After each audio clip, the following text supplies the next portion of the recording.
Commentaire de Charles Andrew Coates, sur le livre de Ruth. Chapitre 2. Il est important, pour le bien et la joie de nos âmes, que nous puissions appréhender Christ, d'une manière précise et personnelle, comme étant le proche parent qui a le droit de rachat. Il est le proche parent, dans une grâce infinie, de toute âme qui est exercée dans la crainte de Dieu. Partout où il y a un vrai maintien des droits de Dieu, Christ peut être revendiqué comme étant proche parent. Élimélec étant mort, Maclon et Quilion étant morts également, cela montre clairement qu'il ne se trouvait personne pour assurer la succession. Tout est désespéré, à moins de trouver un, avec le droit de rachat, et avec la volonté et la capacité d'exercer ce droit.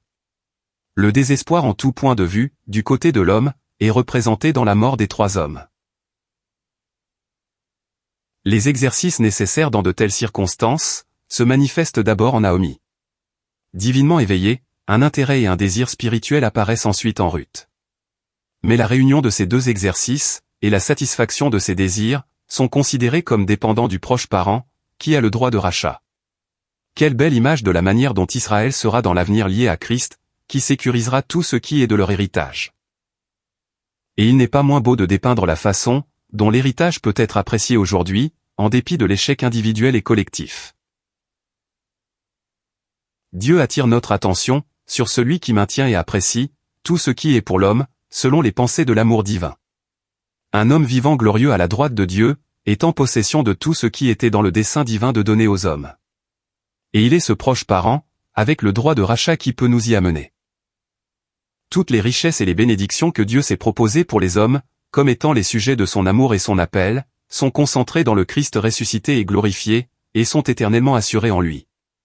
En étant amenés à Christ, nous sommes amenés au vrai Boaz, en qui est la force de maintenir tout ce que Dieu donnerait aux hommes, et qui le maintient d'une manière telle qu'il devient disponible pour nous. Il a le droit de notre rédemption. Cela s'applique particulièrement aux périodes, lorsque ce qui est divinement alloué a été perdu, pour la jouissance actuelle. Car c'est le point de vue dans le livre de Ruth.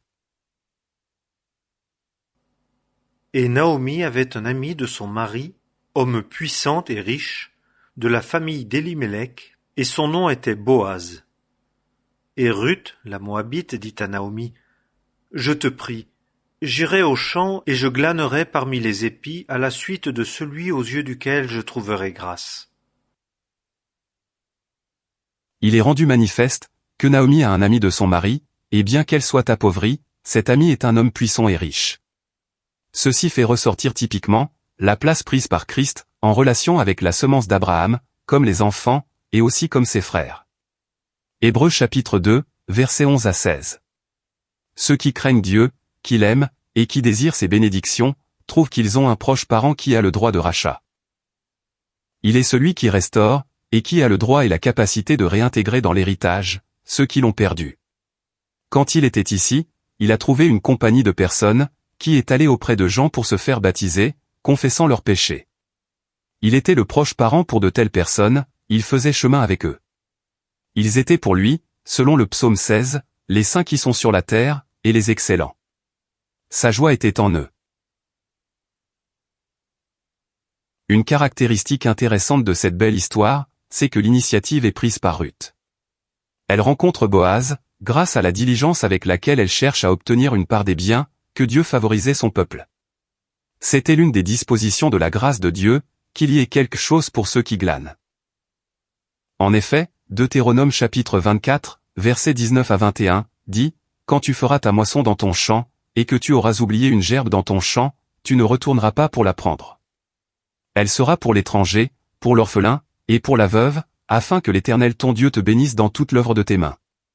Quand tu battras ton olivier, tu ne reviendras pas cueillir ce qui reste aux branches après toi. Ce sera pour l'étranger, pour l'orphelin, et pour la veuve. Quand tu vendangeras ta vigne, tu ne grappilleras pas après. Ce sera pour l'étranger, pour l'orphelin, et pour la veuve. » On voit donc, que Boaz pensait aussi à l'étranger, ainsi qu'à l'orphelin et à la veuve. En proposant d'aller glaner, Ruth a montré qu'elle avait saisi pleinement les pensées de la faveur divine, qui était dans le cœur du Dieu d'Israël, à l'égard même d'un étranger. Elle désirait une part de l'héritage, même en tant que glaneuse. Et nous sommes tous appelés à être glaneurs, en premier lieu. Autrement dit, nous n'avons aucun droit de propriété, ni titre, ni mérite, à part ce que donne la faveur divine. Ruth a proposé de glaner, dans le champ de celui aux yeux duquel elle trouvera grâce. Elle connaissait suffisamment Dieu, pour compter sur sa faveur.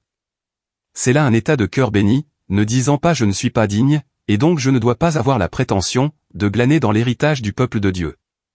Ruth compte sur la grâce, même en étant pleinement consciente de son indignité. Et dans un bel esprit de soumission, elle confie à Naomi ses exercices. Elle ne voulait pas agir indépendamment, de celle qui avait apporté des influences divines et spirituelles sur elle. Il n'existe aucune marque aussi sûre d'une œuvre de Dieu, que l'esprit de soumission, et la soumission est facile, lorsque les affections règnent. Naomi représente les exercices moraux qui sont convenables, dans des temps et dans l'état d'éloignement. Et l'amour qui recherche le bien spirituel, n'ignorera jamais de tels exercices, mais agira en accord avec eux. Et elle lui dit, « Va, ma fille. » Et elle s'en alla et entra et glana dans un champ après les moissonneurs. Et il se rencontra fortuitement que c'était la portion de champ de Boaz, qui était de la famille d'Élimélec.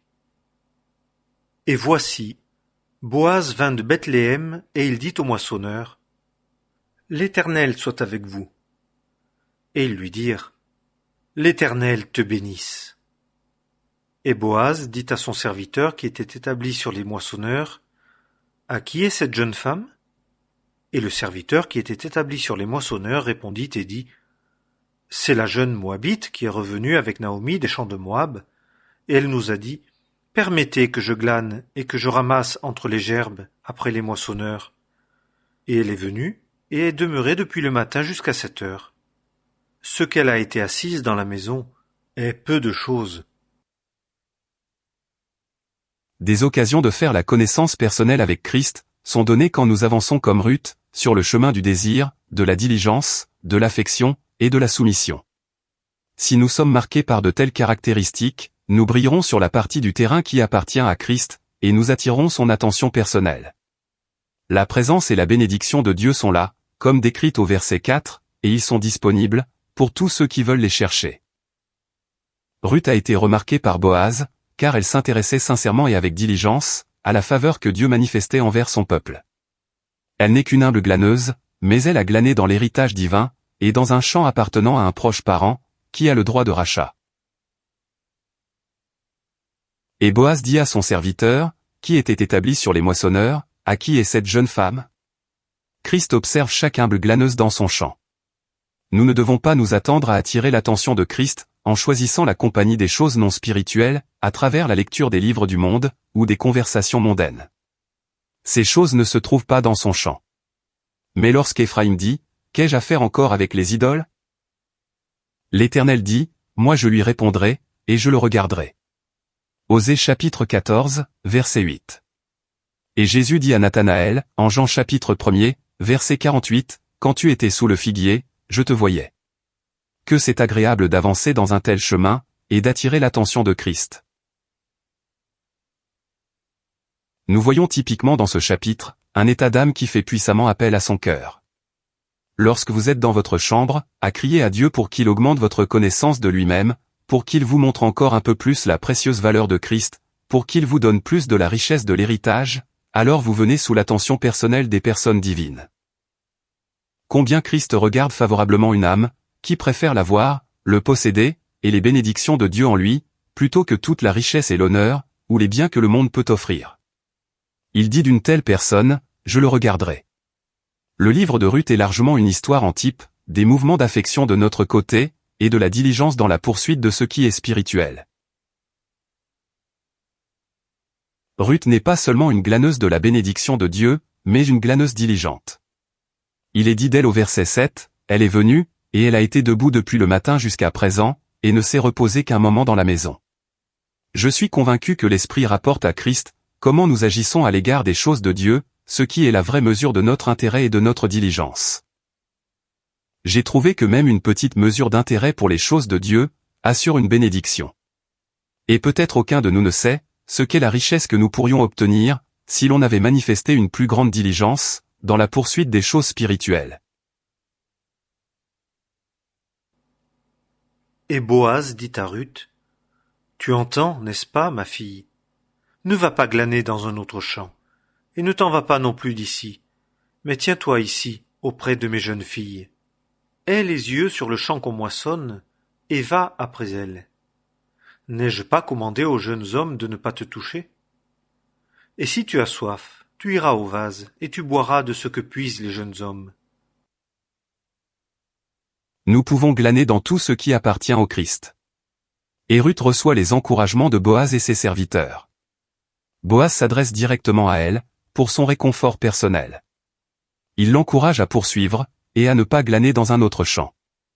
Il lui dit, « Aie les yeux sur le champ qu'on moissonne, et va après elle. » Le Seigneur aime à être reconnu, comme étant celui qui dirige les opérations dans ses propres champs, et c'est là que nos regards doivent se porter, là où ces jeunes gens et ces jeunes filles sont à l'œuvre. Il est bon de suivre la moisson et le glanage d'aujourd'hui. La richesse de l'héritage est récoltée aujourd'hui, dans une coopération mutuelle, les jeunes gens et les jeunes filles travaillent ensemble. Les jeunes hommes représentent l'énergie, qui appréhende les choses spirituelles, et qui fait que le bien de l'héritage soit disponible. On l'a vu dans les apôtres dans un premier temps, et on l'a vu par la suite, d'une manière subordonnée, dans tous les dons de Christ montés au ciel. Les jeunes filles représentent un état subjectif, qui s'approprie ce qui est enseigné, et cherche par la pratique, à ce que cela puisse prendre forme en nous. Il est bon pour nous d'être en leur compagnie. Ruth a été la bienvenue pour glaner, et pour boire de ce que les jeunes hommes buvaient. Et si tu as soif, tu iras au vase, et tu boiras de ce que puisent les jeunes hommes. Ce qu'il y avait à boire, comme étant contenu dans des vases, semble typifier ce qui se tient prêt à être utilisé à tout moment, pour le rafraîchissement spirituel. Les Saintes Écritures prennent la première place en tant que vase. Mais de nombreux enseignements écrits sont également disponibles en permanence. Il y a des vases, dans lesquels nous sommes invités à boire, et qui sont ouverts et disponibles pour chaque humble Ruth qui glane, dans le champ du vrai Boaz. En effet, toute la richesse de l'héritage nous est ouverte, lorsque le Saint-Esprit descendit d'un Christ glorifié. L'amour peut tout avoir. Le dernier verset de l'épître aux Éphésiens, qui est l'épître de notre héritage, nous montre que l'amour donne accès à tout. Que la grâce soit avec tous ceux qui aiment notre Seigneur Jésus-Christ en pureté. Et elle tomba sur sa face, et se prosterna contre terre, et lui dit, « Pourquoi ai-je trouvé grâce à tes yeux? Que tu me reconnaisses? Et je suis une étrangère. » Et Boaz répondit et lui dit, « Tout ce que tu as fait pour ta belle-mère après la mort de ton mari m'a été rapporté. Et comment tu as quitté ton père et ta mère et le pays de ta naissance, et tu es venu vers un peuple que tu ne connaissais pas auparavant. Que l'Éternel récompense ton œuvre, et que ton salaire soit entier de la part de l'Éternel, le Dieu d'Israël, sous les ailes duquel tu es venu t'abriter. » Et elle dit, « Mon Seigneur, que je trouve grâce à tes yeux, car tu m'as consolé, et tu as parlé au cœur de ta servante, et pourtant je ne suis pas comme une de tes servantes. » Ruth se sentait étrangère, mais aux yeux de Boaz, son attachement à ce qui était nouveau pour elle, était ce qui la distinguait. Elle s'était séparée de ce qui était de Moab, et s'était identifiée avec ce qui était de Dieu, bien qu'elle n'ait connu tout cela qu'en exil. Elle était déterminée dans son cœur, à venir se réfugier sous les ailes de l'Éternel. Boaz avait pris plaisir en elle, et elle avait obtenu la reconnaissance personnelle de sa part. C'est un moment précieux dans l'histoire de l'âme, lorsque pour la première fois, nous avons la conscience de la reconnaissance personnelle de Christ. Et on peut se dire, je suis tout à fait indigne, mais je désire la bénédiction de Dieu, et voilà pourtant que le Seigneur m'a reconnu. Comme Naomi dit au verset 19, béni soit celui qui t'a reconnu. Ruth a obtenu un réconfort direct de Boaz, quand il a parlé à son cœur, bien qu'elle ait un sentiment profond, de ne pas être comme l'une de ses servantes. Et au temps du repas, Boaz lui dit, « Approche-toi ici et mange du pain et trempe ton morceau dans le vinaigre. » Et elle s'assit à côté des moissonneurs, et il lui tendit du grain rôti. Et elle mangea et fut rassasiée, et en laissa de reste. Et elle se leva pour glaner. Et Boaz commanda à ses jeunes hommes, disant, qu'elle glane même entre les gerbes, et ne lui en faites pas de reproche. Et vous tirerez aussi pour elle quelques épis des poignets, et vous les laisserez, et elle les glanera, et vous ne l'en reprendrez pas. » Puis vient le repas, et cela apporte des marques spéciales de faveur. Boaz nourrit ses jeunes hommes et jeunes filles, et Ruth apprend comment il prend soin d'eux, et de quelle provision sa richesse est mise à leur disposition. Mais ce que les jeunes hommes et les jeunes filles ont, elle peut aussi l'avoir. Le cœur et la main de Boaz sont aussi ouverts à elle, comme à eux, tout indigne qu'elle se sentait être. Tout cela était sa grâce, le fruit de son cœur. Il y a maintenant un repas, quand les moissonneurs et les jeunes filles s'assoient pour manger et pour boire. Il parle de la communion, qui existe par la grâce de notre Seigneur. Personne ne peut venir spirituellement à cela, sans avoir été invité par le vrai Boaz. Beaucoup se mettent à l'écart, en se sentant indignes, mais ceci n'est qu'au fond, un manque de préparation à reconnaître qu'on lui doit tout. En prenant part à ce qu'il fournit, la plus humble âme qui a eu un jugement de soi, peut s'asseoir par son invitation, à côté des moissonneurs. Une telle âme a le même droit que le plus grand ouvrier dans sa moisson, car c'est le droit de Christ de faire appel à tous, pour partager ce qu'il donne dans sa grâce. Ainsi après la Pentecôte, ils persévéraient dans la doctrine, et la communion des apôtres. Ils se sont tous assis, à côté des moissonneurs, et ils savaient ce qu'est de recevoir du grain rôti, de la main d'un Christ ressuscité et exalté, car c'est lui-même dans le ciel, qui était devenu maintenant leur nourriture. Le grain est rôti, car il garde l'empreinte du feu du jugement et de l'épreuve. L'histoire de Ruth montre comment une âme entre en communion, étant dirigée par des désirs affectueux, et comme étant bien accueillie par le Seigneur lui-même. Le pain et le vinaigre représentent ce que peut être apprécié en commun, dans la communion chrétienne. Il y a une portion qui est couverte par le terme table du Seigneur, en 1 Corinthiens chapitre 10, dont nous avons le privilège de participer. Elle est offerte à tous ses saints. Mais pratiquement pour en jouir pleinement, il nous faut comme Ruth, avoir choisi la bonne part. À l'heure actuelle, les choses sont atteintes expérimentalement, par le moyen de l'amour qui les recherche. Ceci est illustré dans les deux disciples, qui avaient entendu Jean-Baptiste, et qui suivaient Jésus. Il leur dit, « Que cherchez-vous » Et ils lui dirent, « Rabbi, où demeures-tu » Il leur dit, « Venez et voyez. » Ils allèrent donc, et virent où il demeurait. Jean chapitre 1er, versets 38 et 39. Le grain rôti du verset 14, et les poignées d'épis du verset 16, représentent ce qui est au-delà de l'alimentation générale.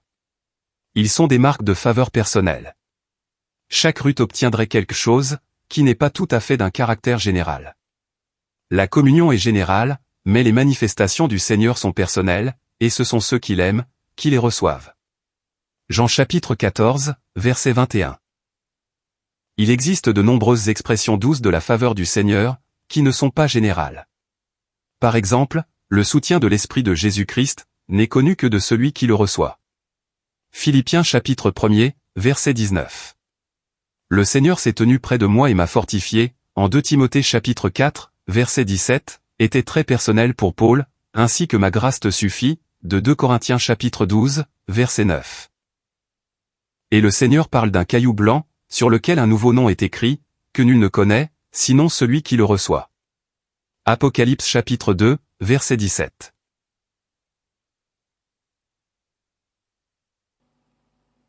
Et elle glana dans le champ jusqu'au soir, et elle bâtit ce qu'elle avait glané, et il y eut environ 1 épha d'orge. Et elle le chargea sur elle, et vint à la ville, et sa belle-mère vit ce qu'elle avait glané. Et elle sortit ce qu'elle avait laissé de reste après avoir été rassasiée, et le lui donna. Et sa belle-mère lui dit, « Où as-tu glané aujourd'hui, et où as-tu travaillé? Béni soit celui qui t'a reconnu. » Et elle raconta à sa belle-mère chez qui elle avait travaillé, et dit, « Le nom de l'homme chez qui j'ai travaillé aujourd'hui est Boaz. » Et Naomi dit à sa belle-fille, « Béni soit-il de l'Éternel, qui n'a pas discontinué sa bonté envers les vivants et envers les morts. » Et Naomi lui dit, « L'homme nous est proche parent, il est de ceux qui ont sur nous le droit de rachat. » Et Ruth, la Moabite, dit, « Même il m'a dit, Tiens-toi près de mes jeunes hommes jusqu'à ce qu'ils aient achevé toute la moisson que j'ai. Et Naomi dit à Ruth, sa belle-fille, il est bon, ma fille, que tu sortes avec ces jeunes filles, et qu'on ne te rencontre pas dans un autre champ. Et elle se tint auprès des jeunes filles de Boaz pour glaner, jusqu'à ce que la moisson des orges et la moisson des froment fût achevée. Et elle habitait avec sa belle-mère. Le Seigneur aime à donner des notes personnelles de faveur et de soutien, qui ne sont pas uniquement destinées pour notre réjouissance personnelle. Ruth a mangé le grain rôti, et elle sortit ce qu'elle avait laissé de reste après avoir été rassasiée, et le donna à sa belle-mère. Les expériences de Paul, sur les faveurs personnelles du Seigneur, ont été un grand encouragement pour lui, dans son âme et dans son service, mais il nous en parle pour nous encourager, et pour que nous recherchions également ces faveurs personnelles. Nous devrions rechercher à recevoir des marques de l'amour, et de la faveur de Christ, en sorte que le sentiment de son regard personnel, soit dans nos cœurs. La tendance est de vivre uniquement sur ce qui est général, mais l'amour ne se satisfait pas de cela. L'amour apprécie ce qui est général, mais il a sa propre joie particulière, dans ce qui est donné comme une faveur personnelle. Ruth glanait, et elle bâtit ce qu'elle avait glané. Elle a été marquée par une intense diligence, dans l'acquisition de tout ce que la grâce a mis à sa portée. Et puis, elle a appris que Boaz était proche parent, et qu'il était celui qui avait le droit de rachat. Celui qui l'avait regardé si gracieusement, et lui a montré sa faveur personnelle, était celui qui avait le droit d'assurer pour elle, tout ce que son cœur désirait. Elle a maintenant obtenu typiquement, une vue élargie de Christ, et a commencé alors à entrevoir la possibilité, d'une relation personnelle plus intime avec lui, qu'elle n'avait jamais envisagée. La grande pensée qui sous-tend le livre de Ruth, est que les affections spirituelles nous fait entrer dans le repos. L'amour satisfait est le sujet du livre. Ruth et Boaz sont entrés dans le repos, à travers la réalisation des pensées de Dieu, décrites dans Lévitique chapitre 25, versets 25 à 27, et Deutéronome chapitre 25, versets 5 et 6. Si ton frère est devenu pauvre, et vend une partie de sa possession, alors, que celui qui a le droit de rachat, son plus proche parent, vienne et rachète la chose vendue par son frère. Lévitique chapitre 25. Quand des frères habiteront ensemble, et que l'un d'entre eux mourra, et qu'il n'aura pas de fils, la femme du mort n'ira pas s'allier dehors, à un homme étranger. Son lévir viendra vers elle, et la prendra pour femme, et s'acquittera envers elle de son devoir de lévir. Et il arrivera que le premier-né qu'elle enfantera, succédera au nom du frère mort, et son nom ne sera pas effacé d'Israël. Deutéronome chapitre 25. L'amour de Dieu ne serait pas en repos, si l'on ne jouissait pas de ce qu'il a donné. Par conséquent, si la pauvreté ou la mort survient dans les héritiers, Dieu a en réserve un proche parent rédempteur. Il prévoyait tout ce qui allait arriver, et le Christ était sa provision, pour y faire face. L'héritage était là, mais dans la pensée de Dieu, il ne pourrait être possédé que comme étant racheté. Naomi n'avait aucun descendant pour hériter. Ses fils étaient morts. Israël également est véritablement dans ce cas moralement, comme n'ayant pas de postérité spirituelle convenable, pour posséder ce qui était dans la pensée de Dieu. Ruth, en tant que Moabite, représentait la mort, car elle ne pouvait pas revendiquer l'héritage de son propre droit, ni assurer une semence au nom de son défunt mari, pour posséder l'héritage. S'il fallait reprendre tout l'héritage, il fallait le reprendre, selon l'ancien statut du droit de rachat. Israël n'aurait jamais eu vraiment l'héritage en d'autres manières, et ne l'aura jamais autrement. C'est un principe sur lequel tout peut être assuré, soit pour le plaisir de Dieu, soit pour la bénédiction des hommes, en dépit du fait que du côté de l'homme, il y a déclin, et tout a été perdu. Le droit de rachat, comme investi en Christ, assurera le rétablissement d'Israël en un jour à venir, quand des exercices vus en Naomi, et des intérêts observés en Ruth, prendront place en eux. Lorsque le résidu s'engagera envers Christ, comme Ruth l'avait fait envers Boaz, Christ exercera le droit de rachat, et il y aura une semence digne pour hériter des promesses. Sur la lignée de ce qui est naturel, tout espoir est mort. Mais par Christ, tout sera assuré d'une manière spirituelle, pour la gloire de Dieu. Il verra une semence. Il prolongera ses jours, et le plaisir de l'Éternel prospérera en sa main.